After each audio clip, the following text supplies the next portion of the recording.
Why did I start getting panic attacks? Why do I keep getting panic attacks? How can my panic attacks come out of the blue? Why do my hands shake, my lips quiver, my vision blur, my bowels loosen, and it feels like I'm dying? Is this disorder laying dormant in our DNA, waiting to be activated by a traumatic event or overload of stress? These are some of the questions that I see on panic disorder forums. So today, with the help of some very badly drawn cartoons, I'm going to answer these questions. So this is the story of Annie. Annie has never had a panic attack before, but she's been having a really stressful time. Now everybody has a panic threshold, but not everybody crosses it. At this stage, Annie was anxious, but despite the problems, she had not yet crossed her panic threshold. Annie went to the supermarket. It was hot, crowded, and there were huge queues at the checkout, meaning she would have less time to revise for her exam, if she ever got home. It was all too much, and Annie crossed her panic threshold for the first time. Her heart raced, she started shaking and sweating. She thought she was going to die, and she had an overwhelming urge to get out of the supermarket. She dropped her shopping and ran out of the door. Outside, she could still not breathe. People gathered around her to see if she was okay. Someone called an ambulance, but by the time the ambulance arrived, although still shaken, she seemed to be okay. So what happened and why?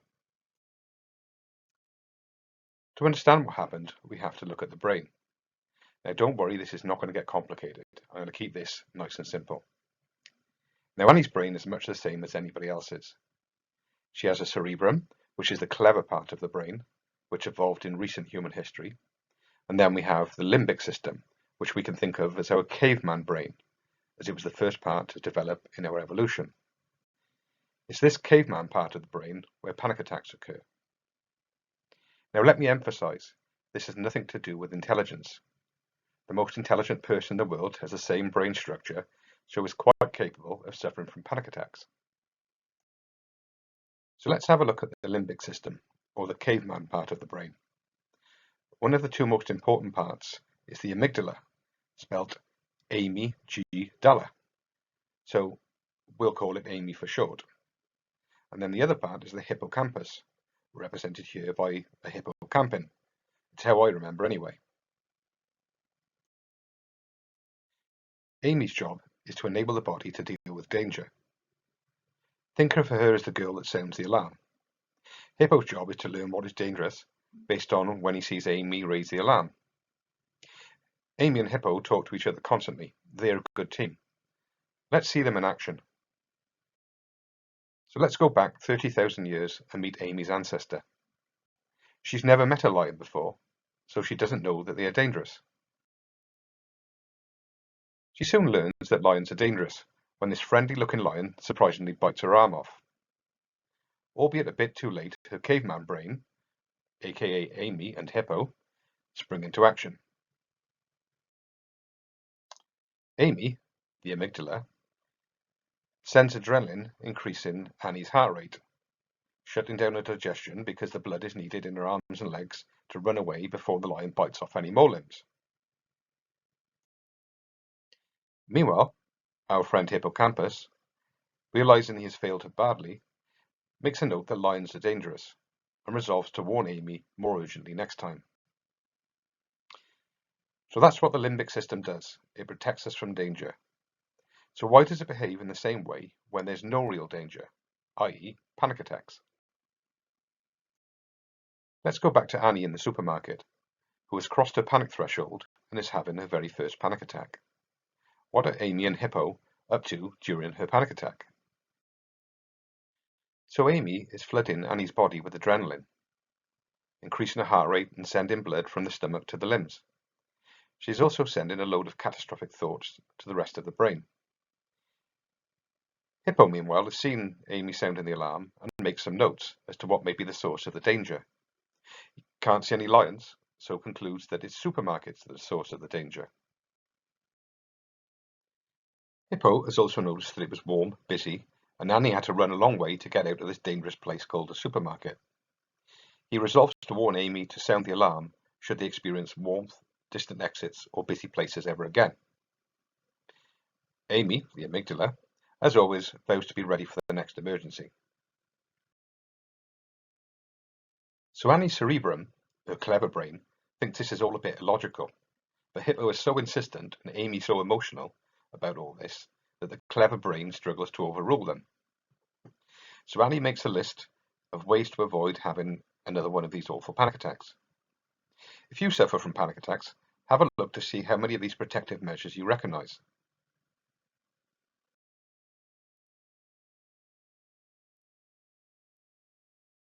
Now, here comes the shocker and the most important part of this video. The more items you have on your list, the worse your panic attacks will get. I'm going to repeat that. The more items you have on your list, the worse your panic attacks will get. Now, let me show you why. The hippocampus, the primitive part of the brain for learning about danger, notices all these protective measures and concludes that the world is a dangerous place. He warns Amy, the amygdala, to always be in a high state of alert.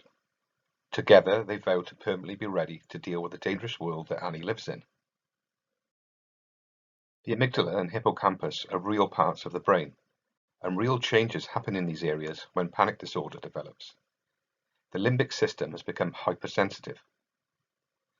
Now let's go back to Annie's panic threshold. You can see that it's become much lower. All those protective measures have trained Amy and Hippo to set off the panic much easier. Poor Annie is now living on the constant brink of a panic attack. So let's have a look at the questions from people with panic disorder again. Firstly, why did I start getting panic attacks? Well, you had your first panic attack because you crossed your panic threshold. Why do I keep getting panic attacks? You keep getting panic attacks because you keep crossing the threshold. But your protective behaviours have made your threshold so much lower that the risk of an attack is much higher.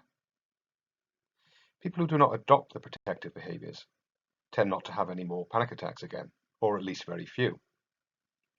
About 1 in 10 people will experience at least one panic attack, but only about 1 in 40 will actually go on to develop panic disorder, recurring panic attacks.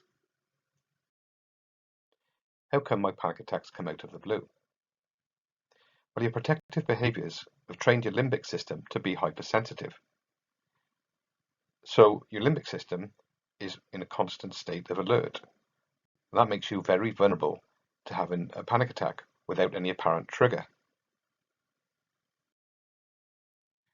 Why do my hands shake, my lips quiver, my vision blur, my bowels loosen, and it feels like I'm dying? Well, the hands shake because the amygdala has released adrenaline in order to make the muscle fibers work much quicker so that you can fight or run. The bowels loosen as blood from the gut is diverted to the arms and legs. The pupils dilate to let in more light, which causes vision to blur.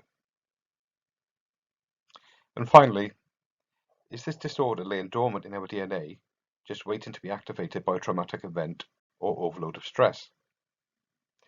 What they're essentially asking is everybody destined to suffer from panic attacks, or is it just for a few people? Well, there's no simple answer. Certainly, if you have a parent with an anxiety disorder, you have a higher risk of an anxiety disorder yourself. We can see that Annie here has a father's gene, who also suffered from anxiety, but she might not have a father's gene. And even if she does, it's not inevitable that she will develop an anxiety disorder. It's a combination of genes, sometimes trauma, sometimes just life stresses that triggers the first panic attack. Sometimes just a phobia can trigger the first panic attack. It's what you do when you get that first panic attack that will decide how severe the panic disorder becomes and whether panic disorder will develop at all. The good news is, whether nature, nurture, or protective behaviours has set your panic threshold low, it can be raised. Cognitive behavioural therapy teaches you how to manage your negative thoughts and reduce the behaviours that lower your panic threshold. CBT can teach you how to manage your panic attack so that it's not so scary. You may want to take a look at my video, How to Neutralise a Panic Attack. CBT is widely available from counsellors or through online courses. If you're unable to do an online course or find a counsellor, My channel will continue to teach CBT principles and techniques, so make sure you subscribe.